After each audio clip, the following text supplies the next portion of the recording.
انت تكره شيعة علي؟ الشيعة يعني علي مو مال الشيعة، هذا يسمونه داحب ابو خيبر ابو تراب، هذا مال يقولون اليوم الشاعر ويد الحشماني يكره شيعة علي. مستحيل، هيك يسموك. اتحدى بشر يقول لي انت كاتب عليهم حرف. رد عليهم قصيدة. اقوى تصير ومربوع اسمر راسه حارة عرف رأسا من مشيته ومظهره، ربي منطي هيبه بالمشي بحيث تراب مكة يقوم يوقف بظهره، نشمي وتربى بحضن كاف اليتيم، وامه من حظ وبخت كانت مره بالمهد وتلولي بابنه بحس خفيف، يمه بن عبد الله ريدك تنصره، هذا ابن عمك يتيم وصعبه حيل تخلي زيد من البشر يستصغره. ضحك كان يغمض ويسحب غطاه،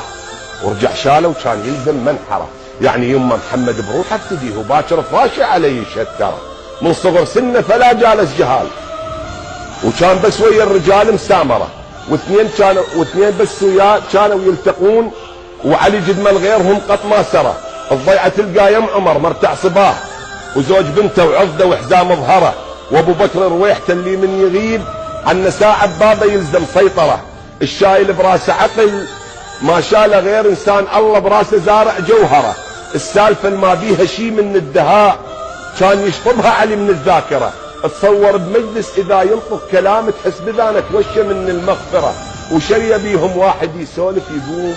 علي دايم وضعه تحت السيطره، تقول مو جلسه تلاميذ بصفوف وعلي واقف بيده شايل مسطره، تقول شخصيه علي بثقل الجبال اللي منها ماخذ كل شيء ما بيه ثرثره، علي كانت كل قريش تبوس يديه خاطر القنعه يصلي على صخره، وكرم الله وجهك شي عانت قريش وعافزه والدنيا لاجل الاخره، كان من يحضر حرب كلها تعوف امكانها وترجع ورا تلزم سرى، بيده ياخذها قصاص من اليمين وينفض ايده هناك من الميسره، اللي يلوح ابن ابو طالب هذا راح في خبر كان وفعل ماضي شمره، وعلي حتى اعضاء ددمه معلمات الفعل قبل الصوت وقت الشوشره، ايعاز من عقله لديه والذوالفقار وورا متفض يجي دور الحنجره، هنا عاد الخيل تقطع كل صهيل